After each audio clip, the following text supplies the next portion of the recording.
네, 증시대담 시간입니다. 오늘은 방산업체에 대한 얘기로 지어봤습니다. 계속되는 국내 증시 약세에 지쳐가는 요즘입니다. 자동차, 화학, 레거시 반도체 등 기존의 수출 업종의 부진이 시장의 탄력을 조금 더 낮추고 있는 상황인데요. 그럼에도 시장에서는 차기 주도 업종 그리고 모멘텀을 찾기 마련입니다. 보시는 것처럼 방산 업종도 현재 약한 시장에서 힘을 내고 있는 그런 업종 중에 하나인데 차트를 보시면 글로벌 지정학적 인덱스, 즉 회색 차트가 이제 글로벌 지정학적 리스크라고 보시면 될 텐데요. 계속적으로 반등세가 보이고 있습니다. 이에 따라서 국내 주요 방산 업체들의 주가도 동반 상승하고 있는 모습이 나타나고 있습니다. 여전히 지속되고 있는 러우 전쟁, 그리고 벌써 1년이 지나고 있는 가자지구 리스크까지 글로벌 지정학적 리스크 계속 높아만 지고 있는 상황입니다. 미 대선을 앞두고 여러 지역에서 분쟁이 계속되고 있고 이러한 부분들은 대선 이후에 미국 정치권의 액션을 자극하는 내용들인데요. 그러다 보니까 증시 대담에서는 주식시장 측면에서 어떻게 접근해야 될지, 그리고 미국의 대선이 이 방산 업종에 대해서는 어떤 영향을 줄지 자세히 다뤄보도록 하겠습니다. 네, 증시 대담 지금 바로 시작하겠습니다.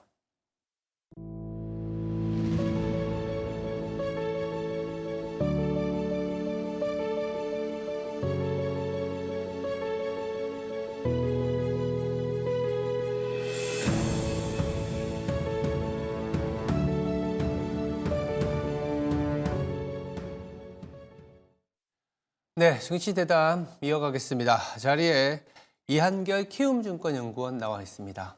안녕하세요. 네, 안녕하세요. 네.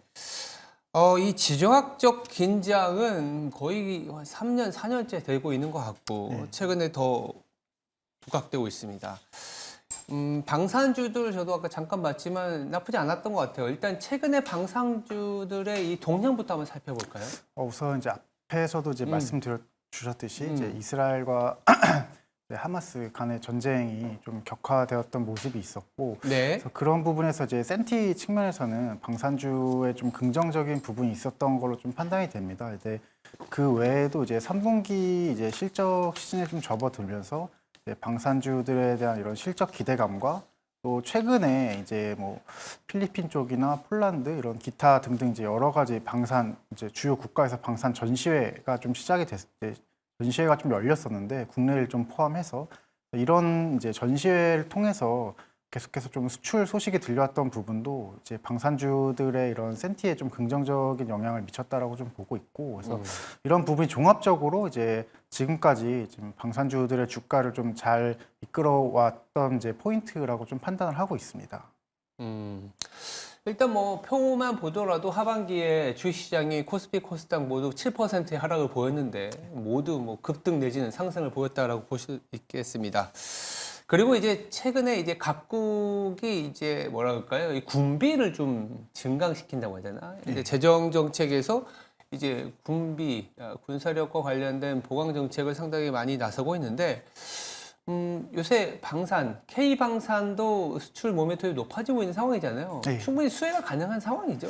네, 저는 일단 충분히 수혜가 이제 가능하다라고 좀 보고 있는 입장이고요. 그래서 네. 뭐 최근에 지금 이제 중동 지역의 뭐 이제 중동 지역의 지정학적 이제 이런 긴장감이 계속 고조되고 있기도 하고, 또 러우 전쟁을 계기로 지금 특히 동유럽 중심으로 이 유럽 쪽도 이제 과거 이제 한 30년간의 군축 기조에서 다시 이제 군비 증강 기조로 좀 돌아섰기 때문에 이런 부분도 크게 좀 영향을 미치고 있다라고 좀 보고 있고요.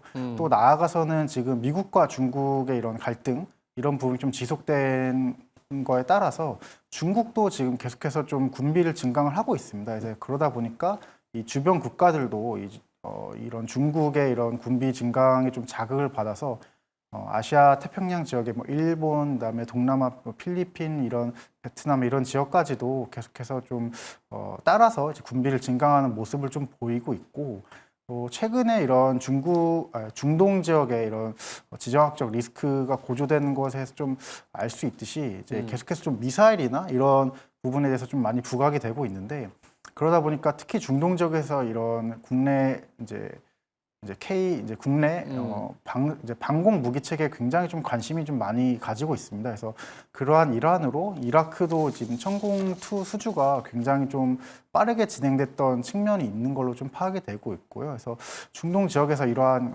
국내 이런 방산 무기 체계에 대한 관심이 좀 계속되고 있는 상황이고 그 외에 다른 이제 무기 체계에 대해서도 유럽이나 중동, 그다음에 아시아 태평양 이런 각 지역에서 지금 관심이 좀 계속 이어지고 있는 걸로 좀 파악이 되고 있습니다. 특히 이제 국내 무기 업체들 같은 경우에는 잘 이제 좀 널리 알려진 소식이지만 이런 가성비 측면에서도 이제 해외 이제 탑티어 업체들과의 어느 정도 경쟁이 되는 수준으로 지금 기술력을 좀 많이 끌어올린 상황이고 거기에 추가적으로 이제 납기 측면에 있어서도 이제 글로벌리 봤을 때 이제 가장 빠르게 이런 원하는 납기까지 좀 맞춰줄 수 있는 생산 능력을 좀 보유하고 있는 이제 업체들 이제 국내 업체들이 이제 그 정도 능력을 좀 보유하고 있다 보니 아무래도 지금 이제 이런 계속되는 이제 군비 증강 기조에서 이제 국내 업체들에게는 계속해서 좀 수출의 기회가 좀 열려가고 있다 이렇게 좀 판단을 하고 있습니다. 글로벌 주요 국가들의 어떤 군비가 증강된 상황에서 제품의 뭐 가성비 그리고 뭐 빠른 납기 등이 K방산의 어떤 모멘텀이나 차별점이다 이렇게 볼 수 있는데 이 대선 특히 이제 다음 달 얼마 안 남았습니다. 미국의 대선이 이 방산주한테는 뭐 좋을 것이다 이런 의견들이 많아요. 어떻게 보세요? 우선은 이제 방산주의 이제 기본적으로 이제 미 대선의 어떤 결과에 따라서 부정적인 영향이 나타날 가능성은 좀 적다라고 보고 있고요. 그래서 누가 되든 사실 미국도 지금 이제 이런 세계 기조에 맞춰서 이런 군비의 측면에서도 계속 좀 보강을 하고 있는 상황이고, 네. 뭐 사실 지금 이제 다들 잘 아시고 계시는 부분이지만 지금 해리스나 이제 트럼프 두 후보 모두 지금 이제 어떤 후보가 될지 좀 알 수 없는 상황에서 굉장히 네. 좀 근접한 포인트에서 좀 격차가 나고 이제 격차가 거의 벌어지지 않고 있는데 사실 이제 해리스가 되던 트럼프가 되던 이제 방산주의 입장에서는 크게 이제 부정적인 영향은 없다라고 좀 보고 있습니다. 근데 다만 이제 트럼프가 당선됐을 때 이런 공약이나 이런 부분을 봤을 때 이런 방위비 분담금 증가 이런 쪽에 좀 우려의 시선도 있었던 걸로 좀 알고 있는데 이 방위비 분담금 같은 경우에는 사실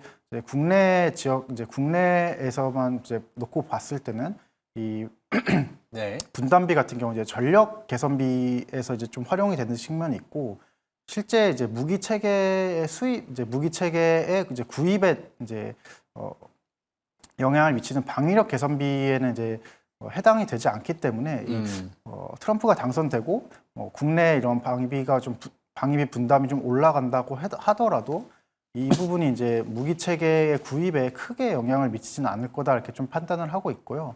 오히려 이제 트럼프가 당선됐을 때 당선 시에는 이제 이 미국의 이제 군사력을 글로벌 여러 이제 국경에서 좀 빼서 다시 미국으로 돌린다라는 입장이기 때문에 네. 자국의 이런 무기 수요 자국의 이제 자주국방 수요가 좀 더 증가할 여력이 있다라고 좀 보고 있고 그렇게 되면 이제 무기 구입에 대한 이런 니즈까지도 좀 연결될 수 있을 가능성이 있다라고 좀 보고 있습니다. 그래서 그런 과정에서는 이제 가성비 있는 국내 방산 무기에 대해서 또 다시 좀 수혜가 나타날 수 있는 가능성이 좀 있다라고 좀 보고 있는 상황이고요. 그래서 오히려 이제 트럼프 당선 시에는 이제 국내 방산주에는 오히려 좀 더 좋은 영향을 미칠 가능성이 높지 않나 이렇게 좀 판단을 하고 있습니다.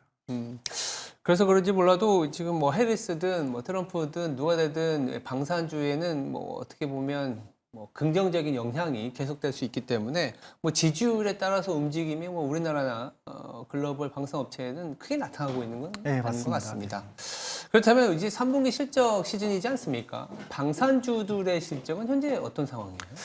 우선은 2분기와 비슷한 흐름을 이어갈 거다라고 좀 보고 있고요. 아무래도 이제 지금 가장 큰 수출 지역이 폴란드 쪽에 이런 납품하는 부분이 좀 가장 큰 이제